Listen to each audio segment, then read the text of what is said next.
Olá pessoal, ficamos aí 15 dias, cerca de 15 dias sem gravar devido aos trabalhos da faculdade, mas hoje nós vamos estar gravando e dando continuidade aos estudos da primeira carta de João. E no primeiro vídeo a gente fez uma introdução, falamos sobre o gnosticismo, que é uma heresia, e o assunto do gnosticismo abrange todas as três cartas de João, a gente tem uma forte conexão. Hoje a gente vai dar início então à carta, a gente vai meditar nos 4 primeiros versículos, e se você puder ler comigo na sua Bíblia, primeira carta de João, o capítulo 1, do verso 1 ao 4, que diz assim: o que era desde o princípio, o que vimos com os nossos olhos, o que temos contemplado e as nossas mãos tocaram da palavra da vida. Porque a vida foi manifestada e nós a vimos e testificamos dela, e vos anunciamos a vida eterna que estava com o Pai e nos foi manifestada. O que vimos e ouvimos, isso vos anunciamos, para que também tenhais comunhão conosco, e a nossa comunhão é com o Pai e com o seu Filho Jesus Cristo. Estas coisas vos escrevemos para que o vosso gozo se cumpra. Então está aqui, a gente leu os 4 primeiros versículos da primeira carta de João, e nós vamos estar meditando nesses versículos, entendendo a respeito desse texto. A primeira carta de João, nós cremos que essa carta foi escrita por João, mas não aparece o nome de João na carta. Então, nós temos documentos do primeiro século, no finalzinho do primeiro século, do segundo século e até do terceiro século, que diz que João, o filho de Zebedeu, o irmão de Tiago, o apóstolo de Jesus, foi quem escreveu esta carta. As evidências que nós temos vêm de um dos discípulos do apóstolo João, chamado Policarpo. Policarpo de Esmirna. Ele era dessa cidade de Esmirna, e por volta do ano 100 ele escreveu uma carta à igreja de Filipos. E quando você compara os escritos da carta que Policarpo escreveu com a carta de João, tem uma forte semelhança das cartas de João com a carta de Policarpo, por ele ser um discípulo de João. Também um outro discípulo de João, Papias de Hierápolis. Papias também foi um dos discípulos de João, e por volta do ano 125 também tem documentos que testificam através de Papias que João, ele era o apóstolo de Jesus que escreveu essas cartas. Segundo também, a partir do segundo século, por volta do ano 185, Irineu de Leão, ele também testifica a respeito de João, e que ele foi o escritor da carta. E é importante a gente frisar que Irineu, ele foi discípulo de Policarpo, e Policarpo foi discípulo de João. Então, através de Policarpo, ele recebeu informações a respeito do apóstolo João. Tem um comentário bíblico que eu também gostaria de recomendar aqui para aqueles que querem estudar a palavra do Senhor. Esse comentário bíblico aqui, comentário do Novo Testamento, o escritor, eu vou falar a forma aportuguesada mesmo, é Simon Kistemaker, está aqui, a editora Cultura Cristã. Excelente esse material aqui, viu? Eu gostaria de recomendar. É um comentário exegético muito bom mesmo. Quem quiser adquirir, os irmãos podem procurar aí através da internet, do Mercado Livre, e das lojas que tem disponíveis aí. Eu gostaria de ler aqui na página 287 uma citação que ele colocou aqui nesse comentário a respeito de Irineu. Irineu escreveu um documento chamado Contra as Heresias, e nessa citação de Irineu ele fala de Cerinto, que foi um dos opositores de João, que está no contexto, né, da carta que João escreveu defendendo o gnosticismo. Então aqui, na página 287, tem uma citação aqui a respeito de Irineu, né, que escreveu um documento contra as heresias. Então Irineu disse assim: há também aqueles que ouviram dele que João, o discípulo do Senhor, ao ir banhar-se em Éfeso e percebendo a presença de Cerinto, precipitou-se para fora da casa de banho, sem ter se lavado, exclamando: apressemo-nos antes que a casa de banho desmorone, pois Cerinto, o inimigo da verdade, encontra-se lá dentro. Então, Irineu, ele tinha muitas informações, né, através de Policarpo, a respeito de João. E se você não viu o primeiro vídeo, ali eu explico quem era Cerinto, né, que ele foi um judeu que viveu em Éfeso, na cidade que João estava pastoreando as igrejas, e da onde ele escreveu as cartas. E Cerinto, ele pregava uma forma de gnosticismo ali. Pois bem, irmãos, então nós vemos que João, ele é o escritor da carta, com base na tradição, né, e também nos escritos de alguns pais da igreja. Depois, no terceiro século, Clemente de Alexandria, Orígenes e o próprio Tertuliano também, Tertuliano de Cartago, eles vão dar uma forte testemunho, né, de que João ele foi o escritor da carta. E Irineu, ele deixa também registrado que João, ele viveu até ao tempo do imperador Trajano, né, por volta do ano 98 ao ano 117 depois de Cristo. Então, João viveu até a idade avançada. Então, o autor da carta, o apóstolo João. A data que a carta foi escrita por volta do ano 85 ao ano 95, né? Cerca de 85 a 95 da era cristã, que os estudiosos chegam assim num consenso, né? Alguns levam para um pouco mais cedo, mas a grande maioria acredita que a carta foi escrita aí por volta de 85 a 95 do primeiro século. Então, a data da carta, o local da carta foi escrito na cidade de Éfeso, né? Acreditamos que, através de vários documentos, que foi da cidade de Éfeso. João, quando já estava na sua idade avançada, ele se fixou em Éfeso, e de Éfeso ele supervisionava todas as igrejas ali da Ásia Menor, né? Então, através de Éfeso, João, ele enviava missionários itinerantes, enviava pregadores, e dessa forma ele dirigia a igreja do Senhor. O último apóstolo vivo, o apóstolo João. Depois temos informações que mais tarde ele escreveu o livro de Apocalipse, mas não de Éfeso, mas sim da ilha lá do Mar Egeu, né, na ilha de Patmos, quando ele foi exilado na ilha de Patmos pelo imperador Domiciano.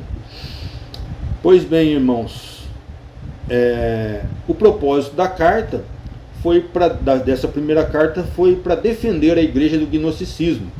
E o gnosticismo, aquela ideia que a matéria é má e o espírito é bom, que eu expliquei na aula passada.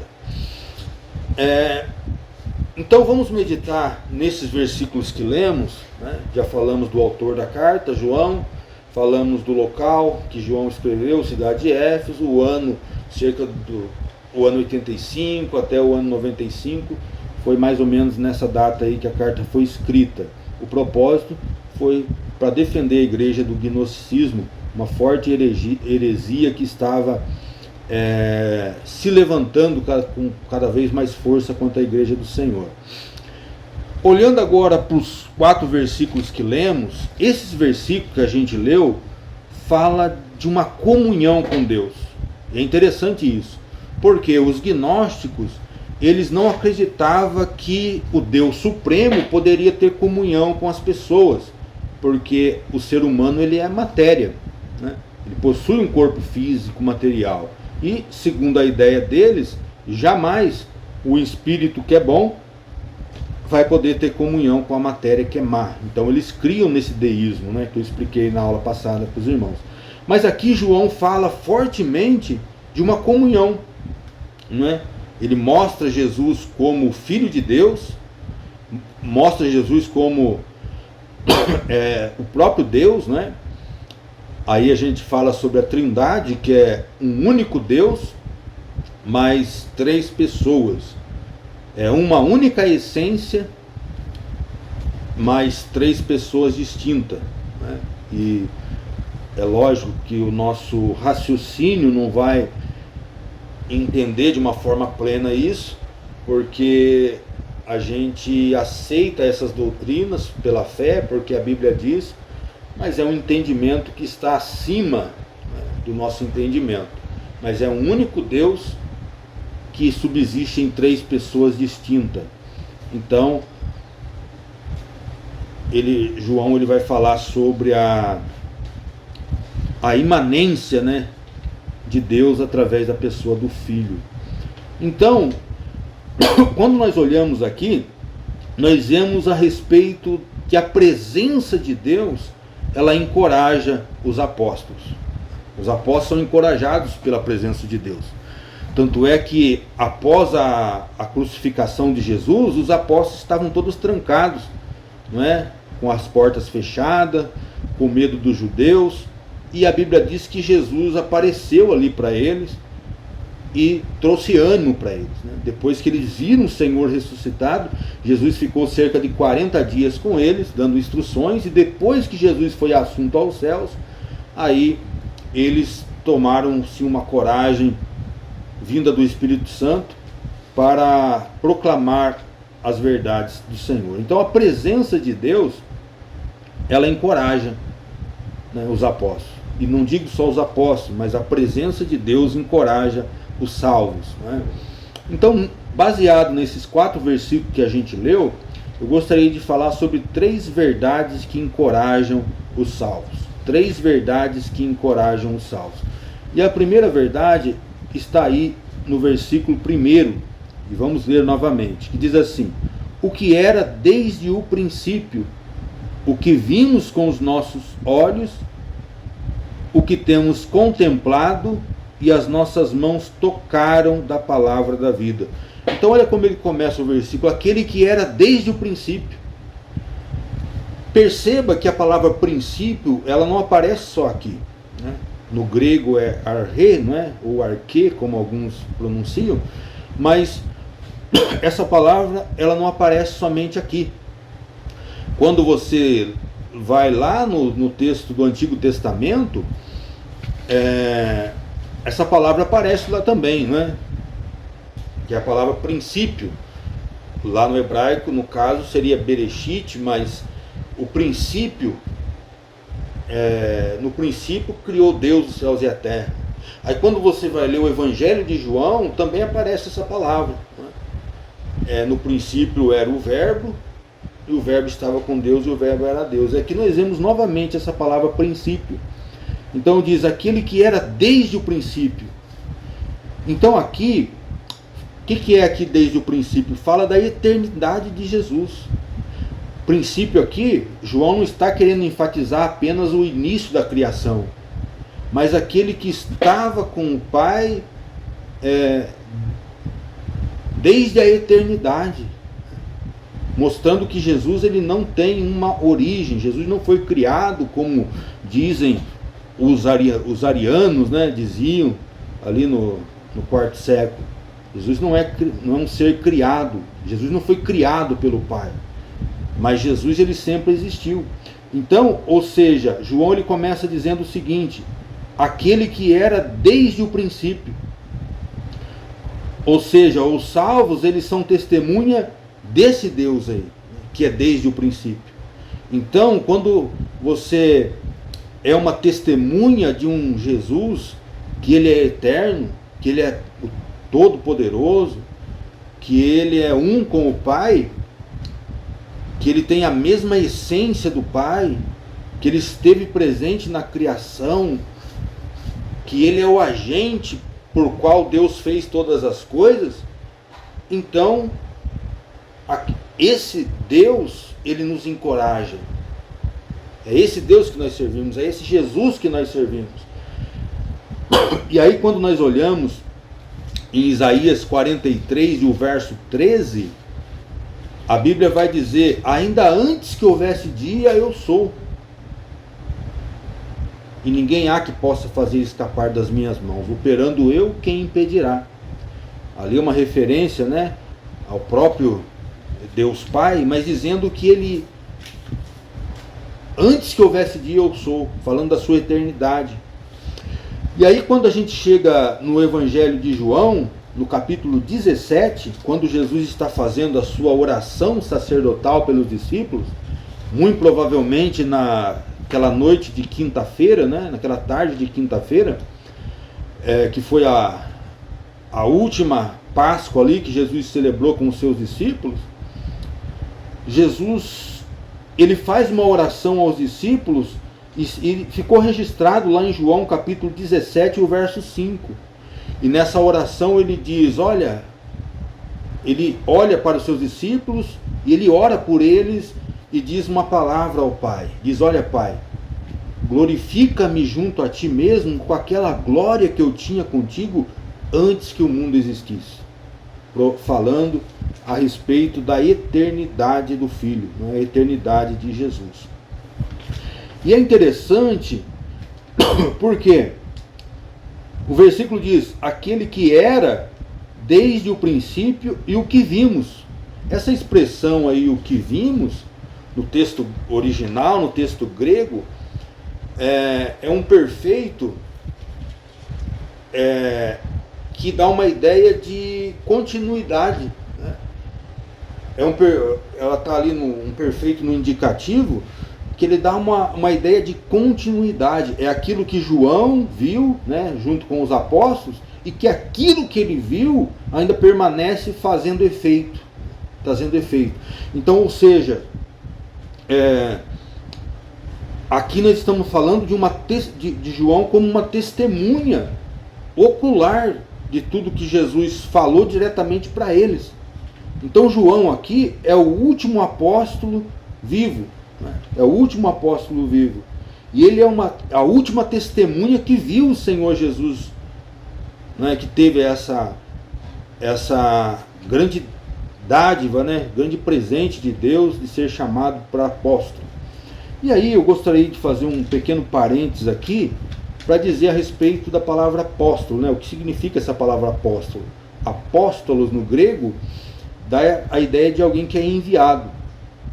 E nesse sentido aqui que nós estamos tratando, não existe mais apóstolo. E hoje muitos aí se intitulam apóstolo, né? De uma forma errada, dizendo que são apóstolos de sucessão de Paulo, de sucessão de João, de Pedro. Não tem apóstolo de sucessão, né? Alguns dizem que tem uma cadeia de sucessão desde Pedro, não é? Até hoje. A igreja romana, não é, que crê assim. Mas não tem apóstolo mais de Cristo. Por quê? Para ser um apóstolo de Jesus, eles deveriam ser testemunha de Jesus, deveriam ter testemunhado Jesus, ter visto o Senhor depois de ser ressuscitado. Mas não somente isso. Por quê? Porque Paulo diz que mais de 500 irmãos viram o Senhor Jesus depois de ressuscitado. Porém, nós sabemos que não teve 500 apóstolos, né? Então, além deles ter testemunhado Jesus após a sua ressurreição, eles deveriam ser comissionados por Jesus. Eles deveriam receber essa incumbência de Jesus, ou seja, apóstolos enviados diretamente de Jesus. Então hoje, a igreja pode ter apóstolos sim, mas seriam os nossos missionários.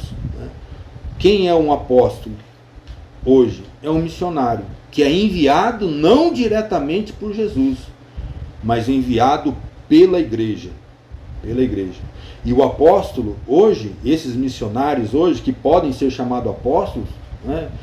Muitas igrejas não têm esse costume, mas se alguns missionários foram chamados de apóstolos, não tem nenhum problema quanto a isso.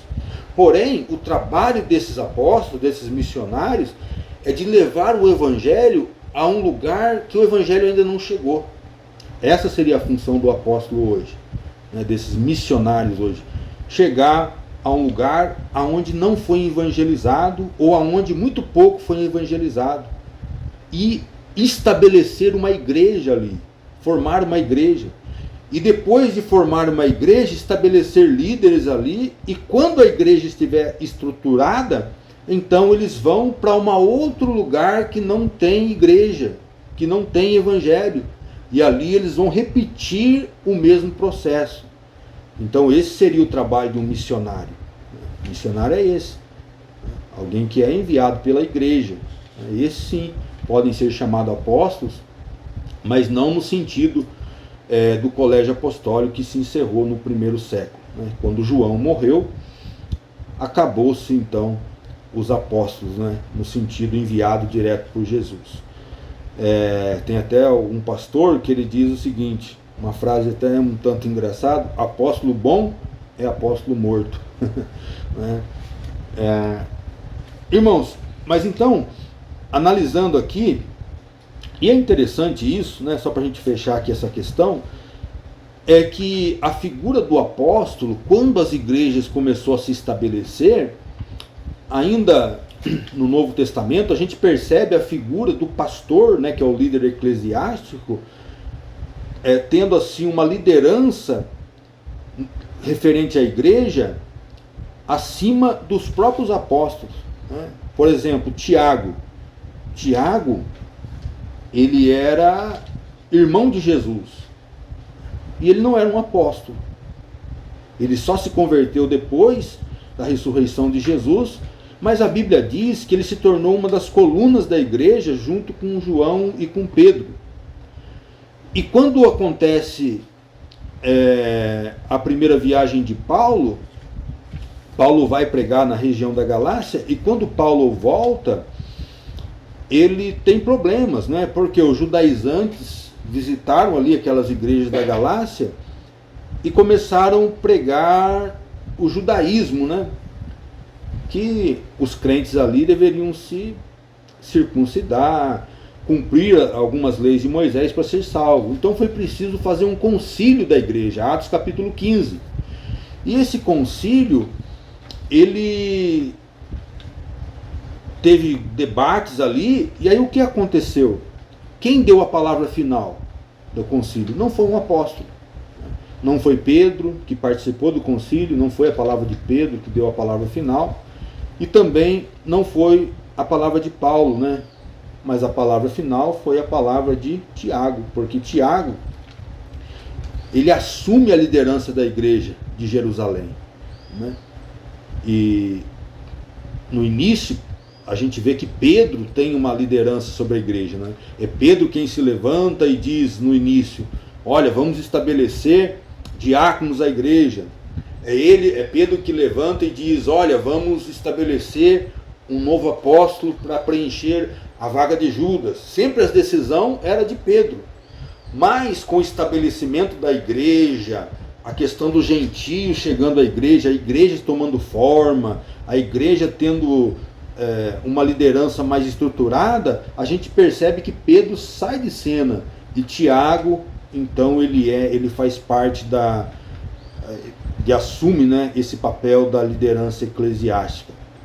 E quando você lê o livro de Gálatas, a gente vê que a comitiva que é enviada lá para onde Paulo está pregando, lá em Antioquia, a comitiva é de Tiago, né? E Tiago era temido pelos cristãos judeus, né? Porque ele era o líder da igreja. Fechando aí esse parênteses, então, vamos voltar aqui para a meditação aqui da palavra. O verso 1, então, diz: aquele que era desde o princípio, o que ouvimos, o que vimos com os nossos olhos. E aqui é interessante, porque João fala, vimos com os olhos, né? Vimos com os nossos olhos. Então ele quer dar ênfase, por quê? É uma redundância, né? Ver com os olhos, né? Não tem como você não ver, senão pelos olhos. Mas ele está querendo enfatizar, por quê?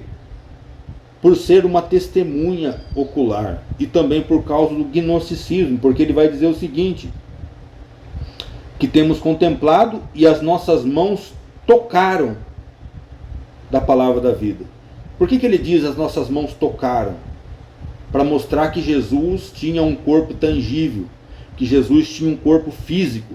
A gente explicou na primeira aula que os gnósticos, eles eram docetas, né? O docetismo, que ensinava que a palavra docetista vem do grego dokel, que significa parecer, alguma coisa que aparece. Parece, mas não é.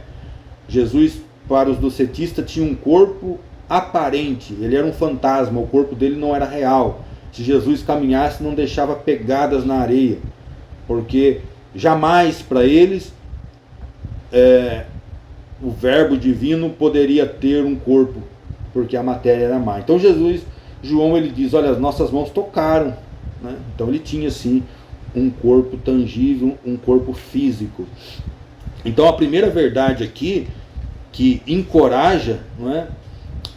A primeira verdade que encoraja os salvos é que os salvos são testemunhas de um Deus eterno. Aquele que era desde o princípio, ele se manifestou. E João diz, nós tocamos nele, nós falamos com ele. Então, se você é um crente, se você é um servo de Deus, então você é testemunha de um Jesus que é desde o princípio. É só Ele que pode salvar, é só Ele que pode nos encorajar. Então nós glorificamos a Deus, porque se nós servimos esse Deus, nós temos esperança, nós temos firmeza. A segunda verdade é: os salvos recebem autoridade do Deus eterno. Recebe autoridade. Então vamos ler aí. Essa verdade está no verso 2 e no verso 3. Olha o que diz o verso 2. 1 João 1 e 2.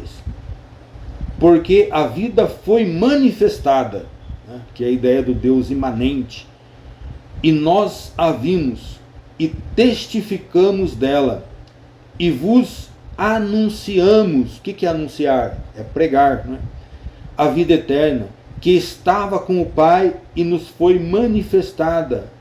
O que vimos e ouvimos, isso vos, aí aparece o verbo novamente, anunciamos, para que também tenhais comunhão conosco, e a nossa comunhão é com o Pai e com o seu Filho Jesus Cristo. Então aqui esse verbo anunciar, que aparece duas vezes, fala da pregação. E eles receberam autoridade para pregar direto de Jesus. Então a segunda verdade é que esses apóstolos aí, os salvos do Senhor, eles receberam autoridade diretamente de Jesus para pregar a palavra do Senhor. Então quando nós olhamos para a palavra de Deus, eles dizem o seguinte, né?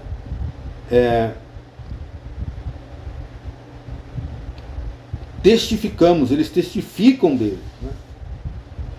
E vos anunciamos a vida eterna. Então, a autoridade que eles receberam vieram direto do Senhor. Então, é somente Jesus que dá a autoridade. É somente Jesus que dá essa autoridade. Que eles receberam essa autoridade. E essa autoridade veio direto de Jesus para os apóstolos. Mas e para nós hoje? Nós também recebemos autoridade. Jesus nos dá autoridade através do Espírito Santo. Não igual a dos apóstolos, mas nós podemos ter essa autoridade. Quando o Espírito Santo está sobre a nossa vida, nós recebemos autoridade também para pregar a palavra de Deus. Nós não podemos pregar algo que não está embasado na palavra de Deus. Mas nós recebemos autoridade apenas para pregar o que os apóstolos escreveram, os apóstolos e os profetas. Por isso, quando alguém vai pregar a palavra de Deus, a autoridade está naquilo que ele vai pregar. Não está no meu testemunho pessoal. Não está em historiadores, por exemplo. Flávio Joséfo, Tácito, tantos historiadores que tem, mas a nossa ênfase na pregação não é o Flávio Joséfo. A gente pode usar algum argumento de Flávio Joséfo, a gente pode usar algum argumento de outro historiador, Suetônio, tem tantos historiadores bons, que acabam sendo argumentos que concordam com um determinado assunto que você está enfatizando na Bíblia. Mas a grande ênfase é a palavra de Deus. Nós temos que anunciar aquilo que está na Bíblia Sagrada. Então, a presença de Deus encoraja os salvos. Então, por que essa presença encoraja os salvos? Porque os salvos, eles são testemunha desse Deus eterno. E a segunda verdade que eu acabei de enfatizar é que os salvos recebem autoridade do Deus eterno. Por isso ele usa o verbo ali, anunciar. Recebeu essa autoridade direta de Jesus. O terceiro e último ponto, última verdade, que encoraja os salvos, está no verso 4, que diz assim: estas coisas vos escrevemos, para que o vosso gozo se cumpra. Então a terceira verdade é que a palavra do Deus eterno traz alegria para os salvos. Por isso ele diz, olha, estas coisas vos escrevemos para que o vosso gozo se cumpra. E é interessante isso daqui, né? Porque é a palavra de Deus que nos alegra. Por isso que João diz, estas coisas que vos escrevemos. É a palavra escrita que edifica a igreja do Senhor. A igreja do Senhor não deve ser dirigida por dons de profecia. O dom de profecia, nós acreditamos que ele é verdadeiro apenas quando ele é julgado pelas Escrituras. A igreja é dirigida pela palavra de Deus. O dom de profecia, ele vem para edificar, para consolar, mas a palavra de Deus é o crivo. Todo dom de profecia tem que ser julgado pelas Escrituras. Então por isso João ele diz, isso vos escrevemos. Por que vos escrevemos? Porque todos aqueles que escreveram a Bíblia tem cerca de 40 autores, mais ou menos, e todos eles foram inspirados pelo Espírito Santo. Então, a palavra do Deus eterno traz alegria aos salvos. Mas por que eu digo aos salvos? E aí eu já vou concluir aqui essa minha aula. Por que aos salvos? Porque a palavra de Deus não alegra a todos. Não alegra a todos. Mas somente aos salvos. A palavra de Deus, essa alegria que João está dizendo, é a alegria do Espírito Santo. Jesus disse que o mundo não pode ter a alegria dele. Mas essa alegria é apenas para os salvos. Tenho-vos dito isso para que o vosso gozo se cumpra, a vossa alegria se cumpra, João disse aos discípulos. Então, o que acontece? Essa palavra escrita, o testemunho dos apóstolos e dos profetas, traz alegria para nós, mas não traz para todos. Tem um exemplo na Bíblia do rei Agripa, e eu vou partir já para a conclusão dessa aula, mas o rei Agripa, esse rei Agripa aqui, foi o último rei Agripa da história, né, da dinastia dos Herodes. Tem Herodes o Grande, que é aquele que, filho de Antípater, aquele que deu ordem para matar as crianças de Belém, né, que reinou, né, até o nascimento de Jesus ali. Mas depois que ele morreu, ele foi sucedido pelos seus filhos, né? Então o reino dele foi dividido para os filhos. Então o Arquelau, por exemplo, que era um dos filhos de Herodes, ele ficou com a região da Judéia ali. Depois teve o outro filho dele, Herodes Antipas, ou tetrarca porque ele governava sobre uma quarta parte de terra do reino de Herodes, o Grande, né? Teve vários Herodes ali, Herodes Filipe, enfim, o reino dividiu. E o que aconteceu com Herodes?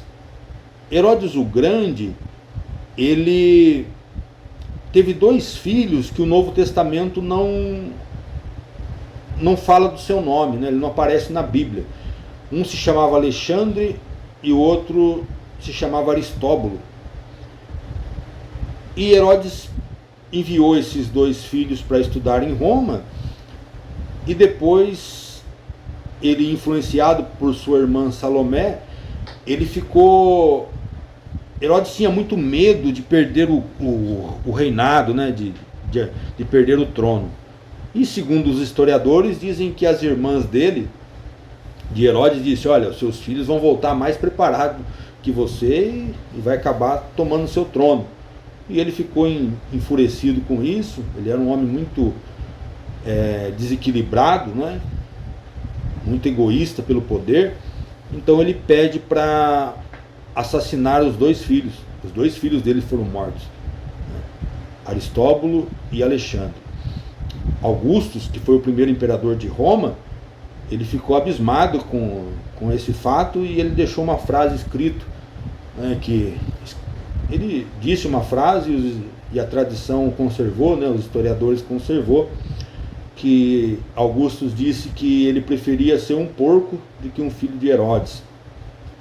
Enfim, mas um desses filhos aí que Herodes mandou matar, um desses filhos aí, eu não me lembro agora se foi o Alexandre ou o Aristóbulo, ele teve um filho, né? E esse filho foi o Agripa I, né? O Herodes Agripa I, aquele que mandou matar Tiago à espada e prender a Pedro, que aparece no capítulo 12 de Atos dos Apóstolos. E no capítulo 26 de Atos, Paulo está dando testemunho, né? Ele está indo para Roma. Antes dele ser preso em Roma, ele está indo para Roma.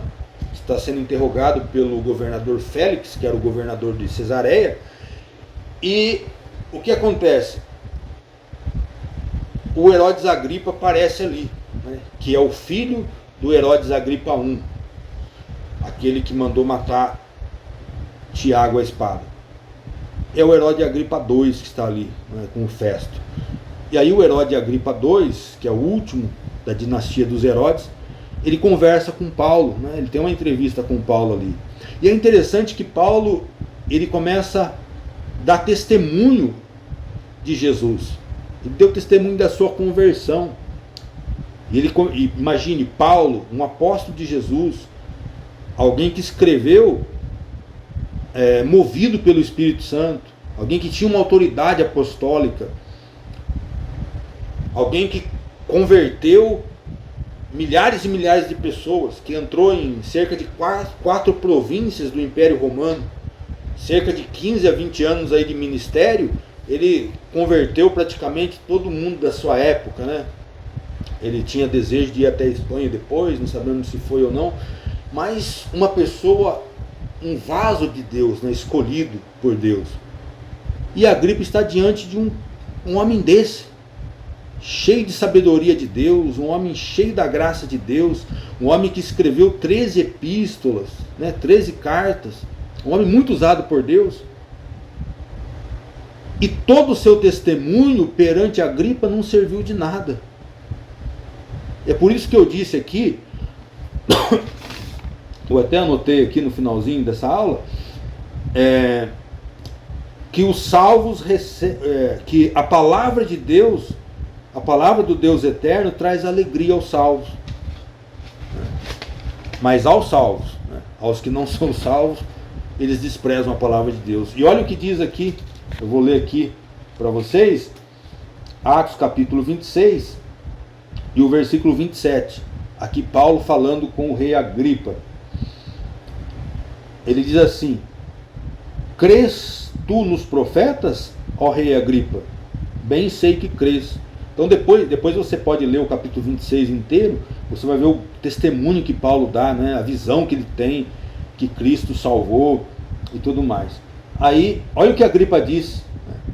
E disse Agripa a Paulo: por pouco me queres persuadir a que me faça cristão? Olha o que ele diz, irmão. Eu já vi alguns pastores, alguns pregadores interpretar errado esse versículo, né? Achando que Agripa quase se converteu, né? Olha, por pouco você me faz um cristão, né? Mas essa interpretação está errada, né? Bem errada ainda, né? Alguns dizem: olha, Paulo, quase que eu me converto, mas não é. O sentido aqui, a verdadeira interpretação é o seguinte, ó: e disse Agripa a Paulo: por pouco me queres persuadir que me faça um cristão. Ou seja, deixa eu parafrasear aqui, né? Paulo diz o seguinte, Agripa diz o seguinte: olha, Paulo, por tão pouco você quer me persuadir a ser um cristão? Ou seja, isso aí que você está falando é muito pouco, né? Então, a mesma palavra, o mesmo testemunho de Paulo, a mesma autoridade de Paulo, que salvou tantas pessoas, nesse momento aqui, não serve de nada para Agripa, porque ele rejeita. Então a mesma palavra que salva é a mesma palavra que condena. Existe um ditado popular que diz assim: o mesmo sol que amolece o barro endurece a cera. Pode ter duas pessoas ouvindo o Evangelho, e uma abre o seu coração para a palavra de Deus e recebe e tem a vida transformada, e outros fecham o coração para a palavra de Deus. Mas aqueles que abrem o seu coração para a palavra de Deus, eles passam a ser testemunha desse Deus eterno. Eles passam a receber a autoridade desse Deus eterno. E também eles recebem alegria através da palavra escrita. Então, eu comentei aí um pouquinho sobre os 4 primeiros versículos da carta de João. Gostaria de agradecer você que chegou até aí o final do vídeo, você que acompanhou até o final.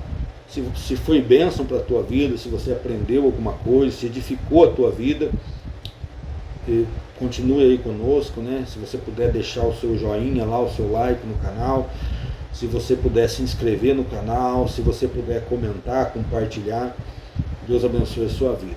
Até a próxima e que Deus abençoe vocês.